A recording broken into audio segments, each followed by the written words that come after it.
guys have a busy day going on. I have a busy day going on today. We don't typically do these chats like, midweek and kind of off the cuff like we're doing.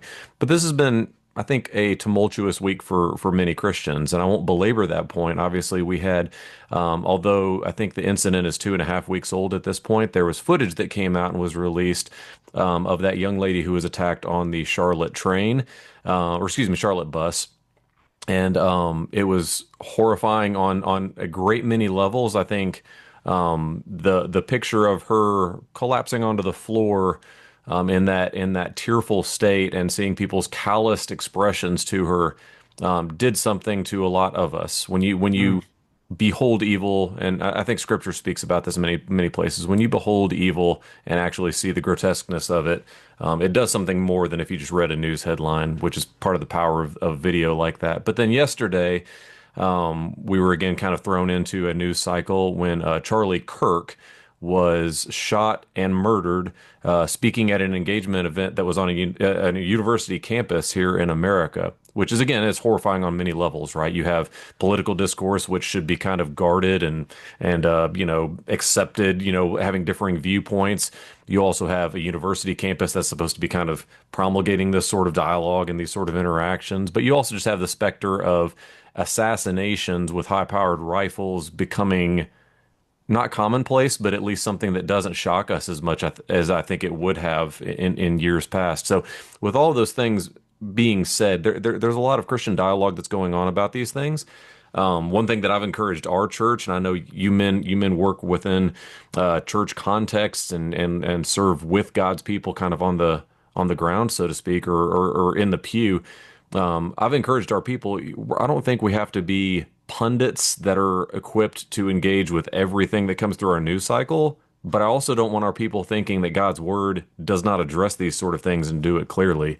God says much that I think we can bring to bear on these sort of situations. So I'm not sure of the exact lead in, but how about let's just start talking about maybe justice, and we could start talking about maybe what we can think and encourage others to think as Christians. Again, this is brief form. We're giving some introductory remarks, but how can we think of God's justice in a time like this? And let me preface it, and I'll kick it off to whichever one of you would like to go. But let me preface it by saying I've seen many Christians say that we ought to be in prayer, and I say yes and amen. I've seen many Christians say that we should weep with those who weep, mourn with those who mourn.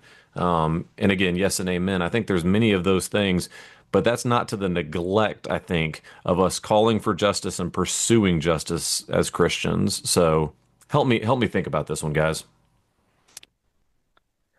Yeah, I mean, this kind of gets into some of the other discourse with politics in the Christian world right now, is that there is a mechanism in our world for justice that God has instituted, and that's the civil magistrate. That's their job. That's why we're supposed to pray for them. And when they fail to uphold that, that's when the prophetic voice of the church is supposed to rebuke them, and we're supposed to be involved in seeing them be more faithful to upholding righteousness and whatever land the magistrate is. And certainly in our country, there seems to be a big divide growing in terms of lawlessness or softness on law and order, and that's probably a part of why we're seeing a growing amount of kind of these heinous news stories. I mean, it's not new.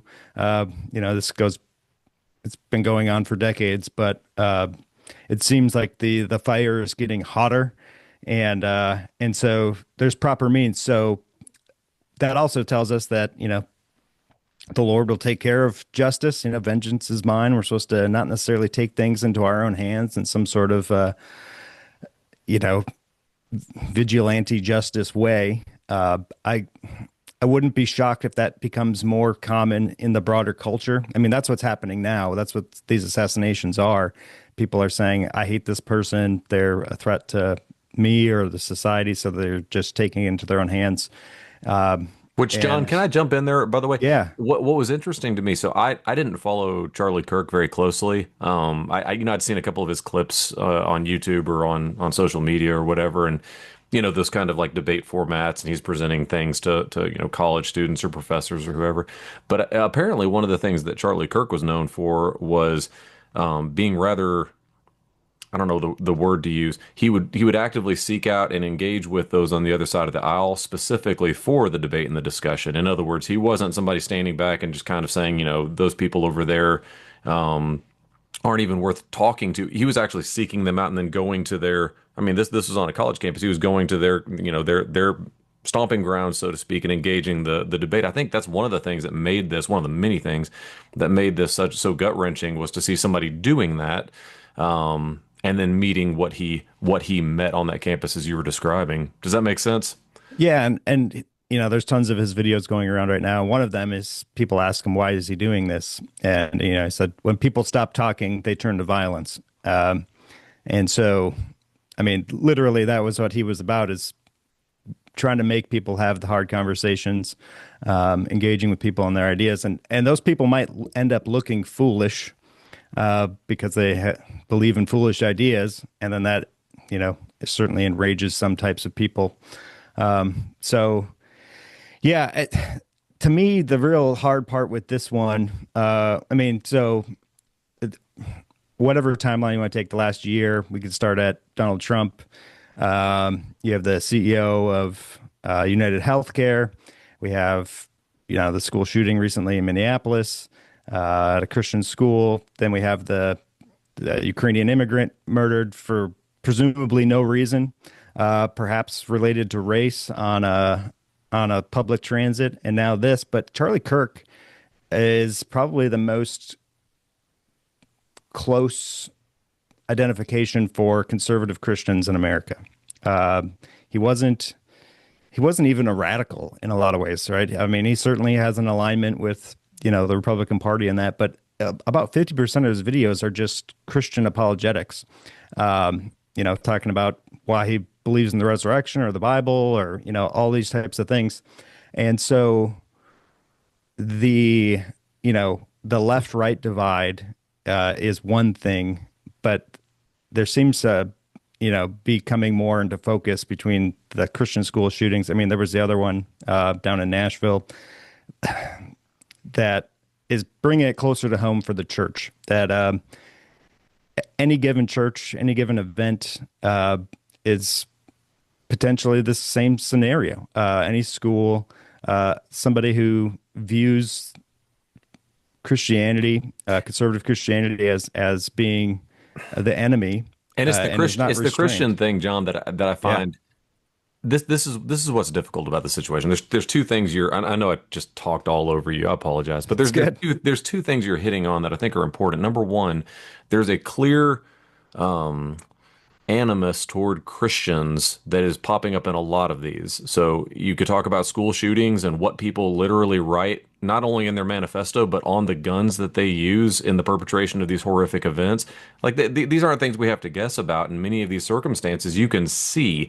Now, when this Charlie Kirk thing happened, for example, we haven't heard anything about the perpetrator or anything along those lines, but you did hear a lot of news organizations in the immediate aftermath, and they said he brought it upon himself. And then I heard them saying views that he had propagated, and I thought to myself, that sounds an awful lot like the views of most every pastor I know, including myself. Many of these views are just mainline Christian views.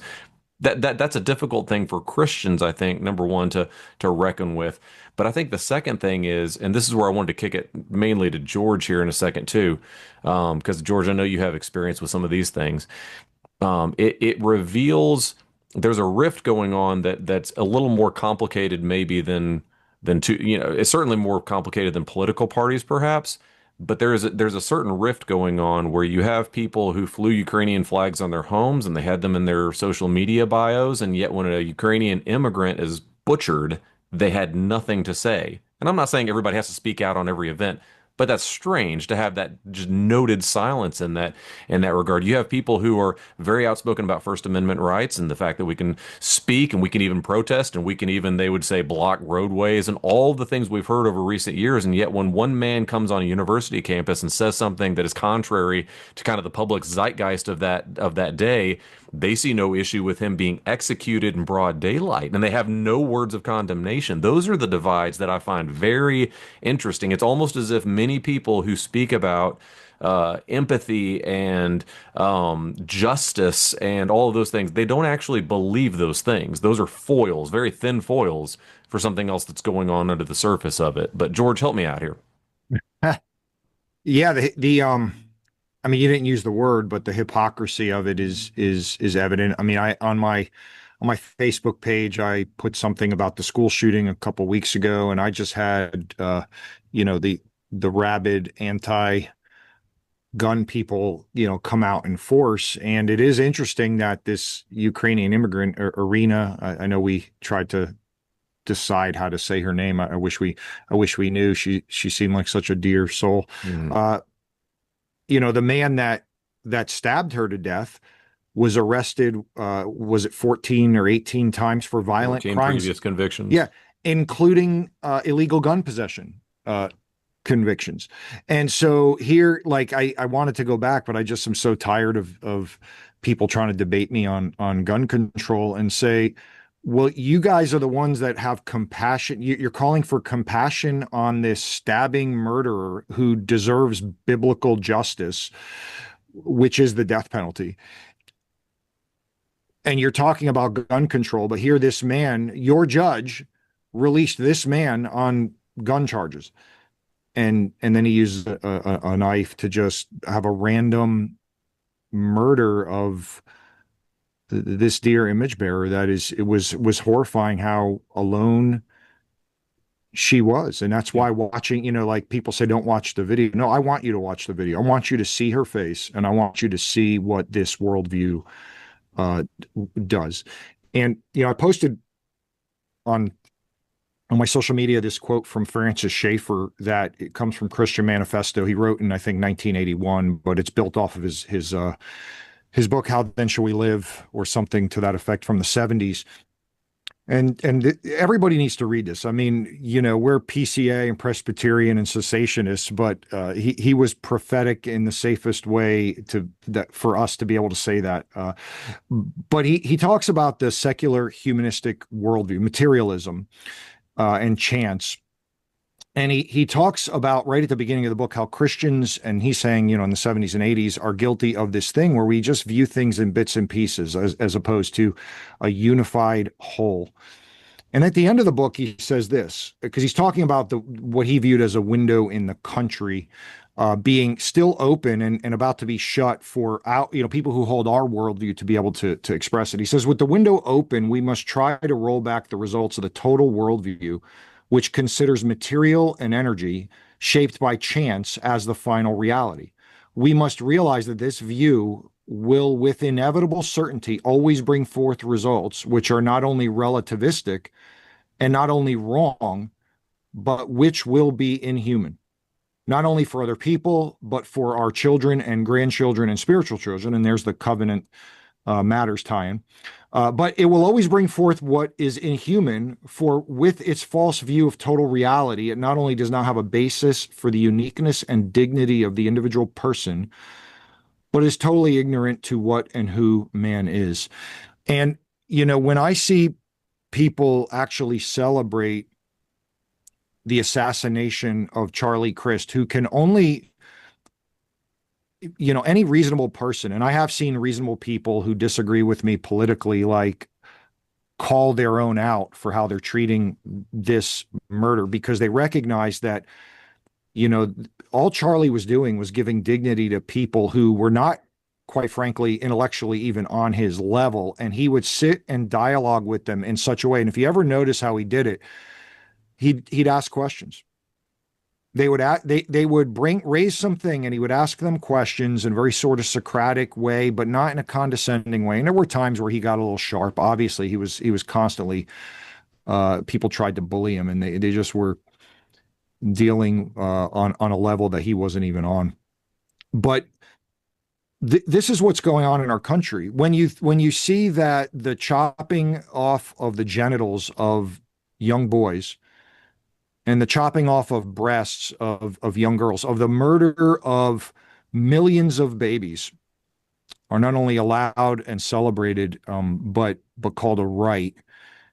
When the perpetrators of crimes are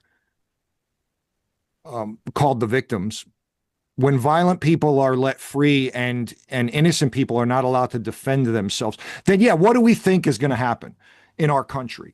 And it's I was an engineer in the manufacturing world, and we had what was called statistical process control, where you're measuring a manufacturing process, and you're measuring it within certain like measurements, whether it's forces or distances or whatever of different components on a feature, and or on a product.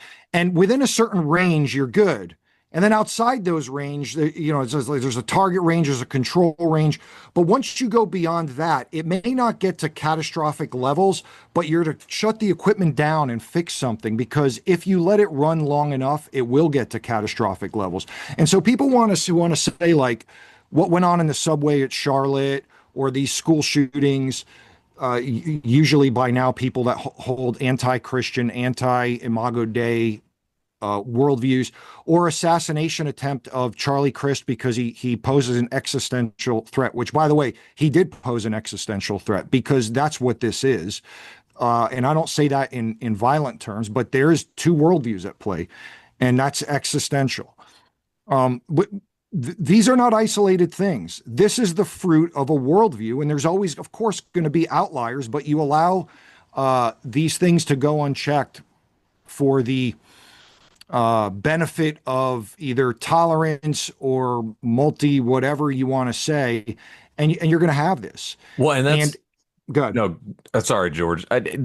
Just to piggyback on what you're saying, I feel like this is so. So I was a sociology major back in the good old days in college, and they would make much of the othering of those who you're opposed to or regard as your enemy. So the idea of the other was to essentially dehumanize somebody into Mhm. you can think of like war in this regard. Like you were to look at the enemy's soldiers, and a lot of it was kind of a cope on your own part, but you were to look at the enemy's soldiers. These aren't actually even really people I could talk to, and it made warfare easier, but it also made times of peace a little bit more difficult. But the way my mind has been going through this, so like none of us are trying to like dehumanize anybody we disagree with. You've been very careful not to do that. However, one of the thoughts that's been going through my mind with this sort of thing, because these things don't come from nowhere. They certainly don't just come from.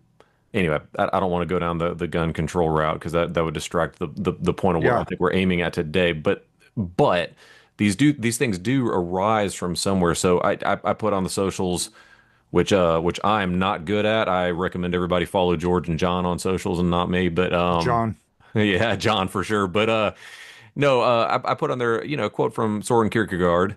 And Kierkegaard, who, again, don't agree with him on everything, but he did observe, he said, those things that kind of wear the hat of being something or wear the mask of being political will always reveal themselves to actually be religious endeavors. So things that appear as political movements, or you could even say worldviews, or the things you were just talking about, George, it appears non-religious. And we can talk about this sort of kind of pluralistic culture that we aim for. And yet those things actually have religious convictions. Now, underneath that, you have that impetus of, you mentioned Francis Schaeffer. I think you could look to Abraham Kuyper as well. Kuyper, famously he said, in the end, there's only two options. There's Christianity or paganism. There's Hmm. idols, or there is the living God. These are the choices that you will inevitably follow. I think it's thoroughly biblically defensible. You cannot follow a middle thing. There's always, First John makes this quite clear. You follow Christ, or you follow that which is opposed to him.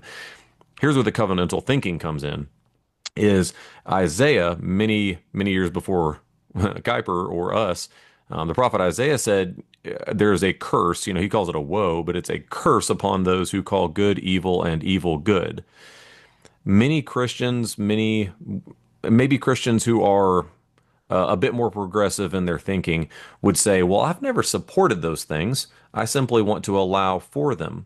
I simply want to make space for them. I simply want to kind of coexist with them in a way that I'm supporting their existence or their continued preservation.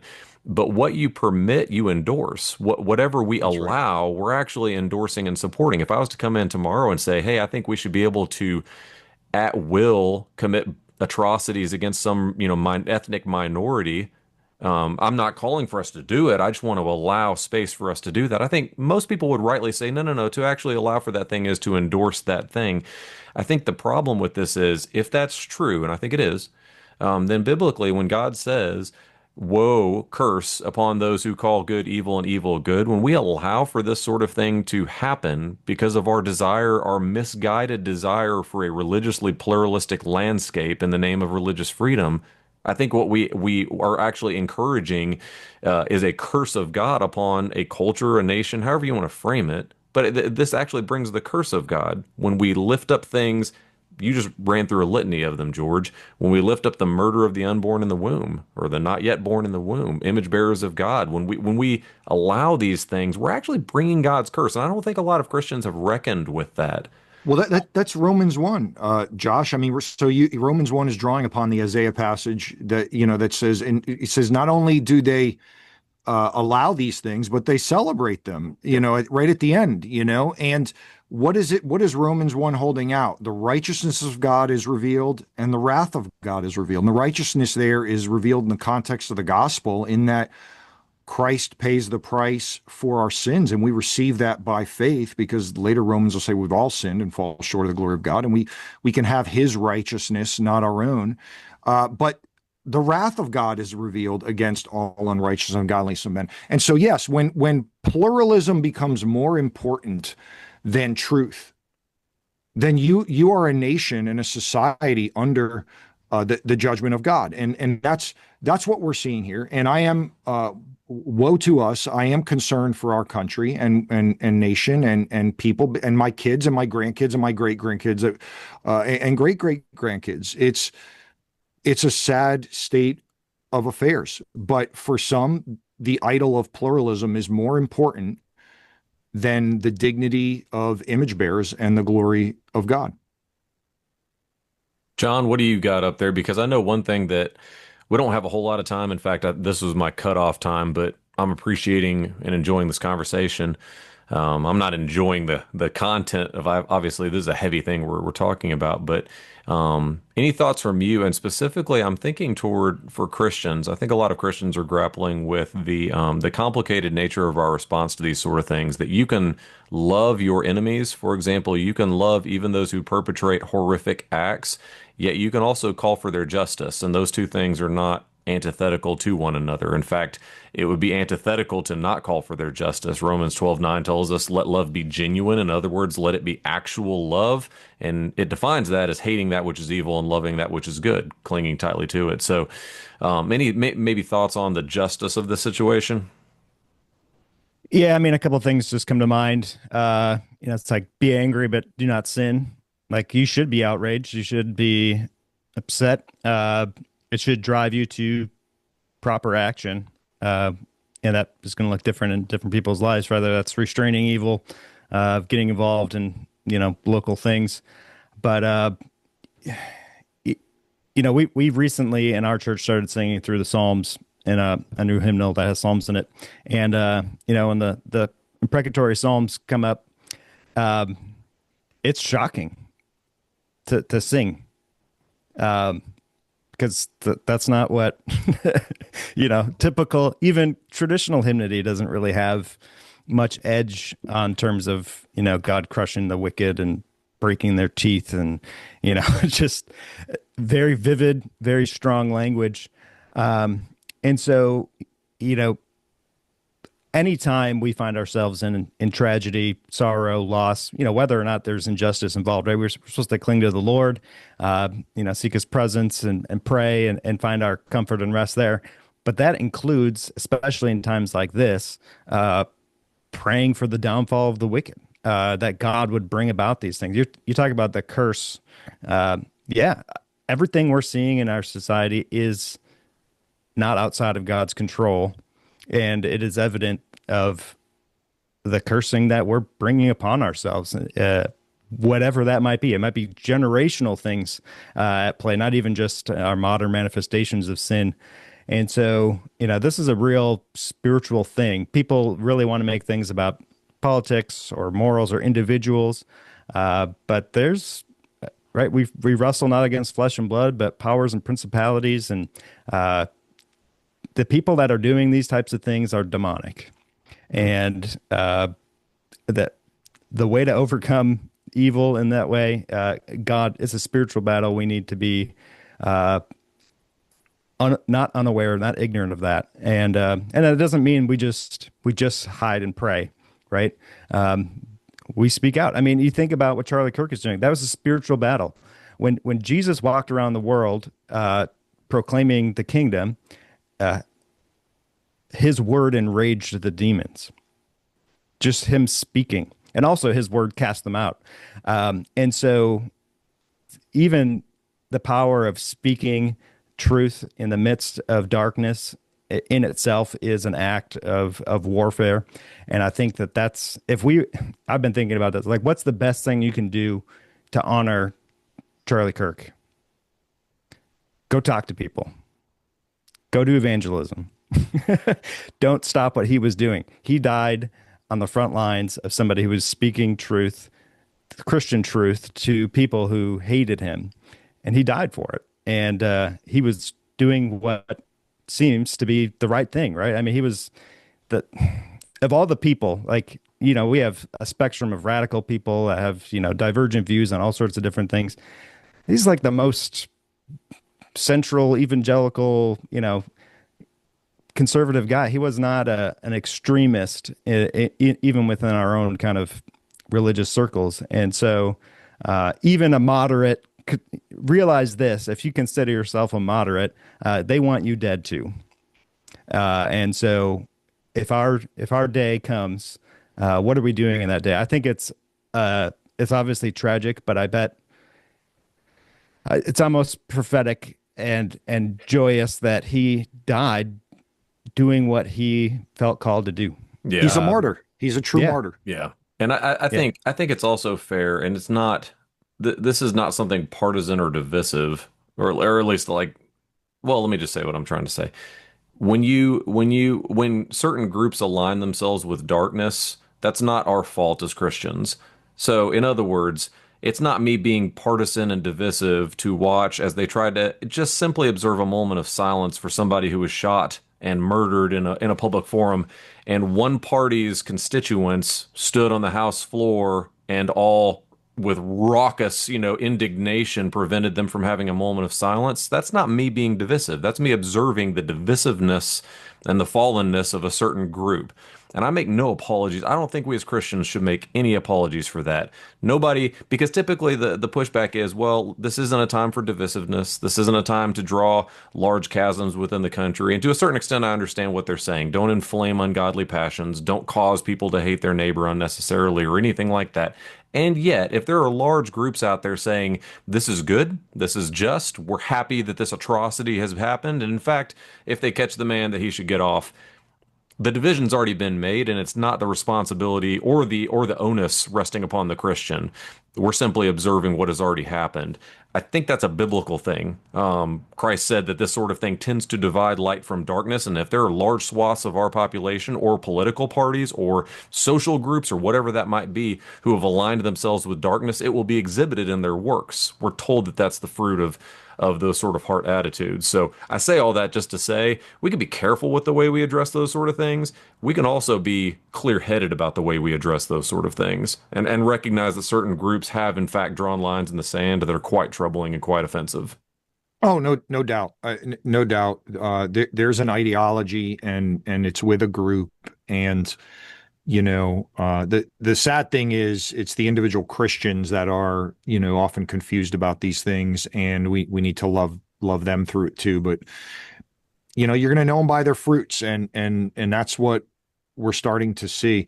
I know you got to go, Josh. One thing that's occurred to me, the last thing I kind of want to say on this is, young people, there's all this outrage about guys like Andrew Tate, or specifically about Andrew Tate, and I've talked to young men about him in strong terms.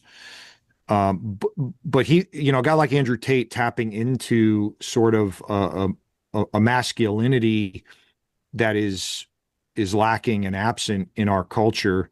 Well, now you have a guy like Charlie Kirk who was doing it right, and many of the same guys that I knew following a guy like Tate, and they would defend, it wasn't for the misogynistic things, but just the more sort of goal setting, be a man, physicality type stuff. Like they were also following Kirk and these young people, and uh, they're actually hurting over this. And Yeah. I know this because I have three teenagers, and they were all really dismayed over this. Like I never really followed this guy. I mean, I would see the clips, and mostly not the political clips, mostly him defending Christianity. I thought he was apologist, really. So I didn't realize the movement he had going on college campuses, and also the fact that my, ninth grade son, 11th grade daughter, and college age son are all discouraged by this. And it occurred to me, and John, you raised this, like in the last 12 months, my kids have seen live Donald Trump being tried to be assassinated, and now And through shot. social, Still yeah, and shot. shot, yeah. Yeah, oh, he was shot, and Charlie Kirk now actually being assassinated for what they believe, for what my kids believe. So, it's no longer rhetoric to say you can be killed for believing this, and Christians are persecuted for these things. Uh, and again, I'm not calling Donald Trump, the model of a Christian or anything, but like he is conservative. So for your conservative beliefs or your Christian beliefs, people now are being attempted to be killed for those things, and our young people are seeing that. And I think we need to shepherd them through this because this is real for them. You know. Yeah. John, any closing thoughts? No, it's good. The only thing I really post about it is, Jesus' words, don't be surprised if the world hates you, because it hated me first. And so those words were always kind of hollow, I think, in our context, at least for my life. And they're starting, now the context starting to make more sense. The difficulty of following after Christ, saying true things in difficult circumstances, and even seeing hatred manifest in murder is it's sobering. It was a sobering day yesterday. So Yeah. be praying for the Kirk family. I mean, the guy's young, married, two little kids. It's just heartbreaking. Yeah. One of the illustrations I love because George, you brought up your kids. My kids are a little bit behind yours in age, but still trying to think of how to talk to my junior in high school about this sort of thing and those that are after. I was thinking, I believe it. Yeah, it was Robert Louis Stevenson. So, sickly kid. He was in bed for a lot of his early life, and this one description that he used one time, it just always stuck with me. I thought it was beautiful. He described the little lamplighters that would come along the street, and they would light the lamps, and so they're providing a light to the street. This is old time London, I think it was. Or was it continental New England? No, I think this was London. I'm exposing my ignorance. In any case, we'll soldier on. So he saw these lamplighters going along. They're lighting the lamps, and he described it having kind of the poetic flair that he would exhibit later in life. He described it as them punching holes in the darkness. Mm. So the lamplighters would come along and punch holes in the darkness. I'm not even so much thinking of Charlie Kirk. I am thinking of the legacy that Christians have left, and what we need to encourage and stoke in the younger generation is that when things look quite dark, oftentimes it only takes a couple of lamplighters to encourage the others. But it's part of our task, and this is Christ's words, right? It's part of our task to punch holes in the darkness because we're indwelt and imbued with the light that shines, and the darkness has not overcome it. This is part of our job as Christians. So I think an encouragement for Christians in dark days, something I plan to share with my kids, is that it looks quite dark this week. It is heavy. I feel a weight, a spiritual weight this week. Those are the times when the lamplighters need to be about their business, punching holes in that darkness. But John, George, appreciate you guys. Thank you for jumping on short notice. But yeah, I hope this is encouraging. I hope this was helpful. There's much more on covenant theme I think we could have said about this, but maybe we can do some follow-ups in the coming days and weeks. So thank you guys, and yeah, God bless. Okay.